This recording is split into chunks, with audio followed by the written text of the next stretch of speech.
আসসালামু আলাইকুম। সবাই কেমন আছেন? আশা করি অনেক ভালো আছেন। তো গতকাল রাতে ঘূর্ণিঝড় হয়েছে।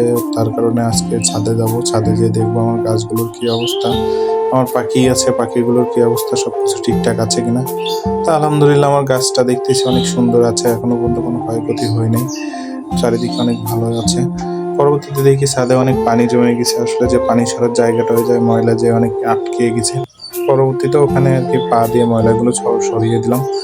কারণ ছাদে ময়লা জমে পানি আটকে থাকলে অনেকক্ষণ ধরে তখন সমস্যা হবে। এজন্য ছাদের পানিগুলো সরিয়ে দিলাম।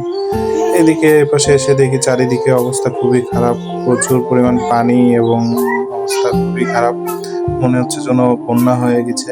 গতকাল রাতে ঝড়ে আমার ওই ইসের প্লেটটা পড়ে গেছে। পরবর্তীতে আরকি দেখি এখনো পর্যন্ত প্রচুর পরিমাণ বাতাস। প্রচুর বাতাস বইতেছে। বাইরে এখন থাকার মতো না, এদিকে গুঁড়ি, গুঁড়ি বৃষ্টি হচ্ছে। তো ওখান থেকে বের হয়ে আমার পাখিগুলো দেখতে গেলাম যে আমার পাখির বাচ্চাগুলো ঠিক আছে কিনা। তো আলহামদুলিল্লাহ আমার পাখির বাচ্চাগুলো অনেক সুন্দর আছে, ভালো আছে, কোনো সমস্যা হয় নাই। এদিকে পরবর্তীতে দেখি আমাদের বাজরিকা পাখির আর দুটো পাখিগুলো কেমন আছে, সবকিছু দেখি অনেক সুন্দর ভালো আছে। পরবর্তীতে এদিকে কবুতরগুলো কেমন অবস্থা দেখতে গেলাম। কবুতরগুলো আলহামদুলিল্লাহ ভালো হচ্ছে, কোনো সমস্যা হয় নাই। কবুতরের পাশাপাশি দেখি একটা ছোট্ট একটা পাখির বাচ্চা, চড়ুই পাখির বাচ্চা এদিকে এসে আমার এখানে আশ্রয় নিচ্ছে।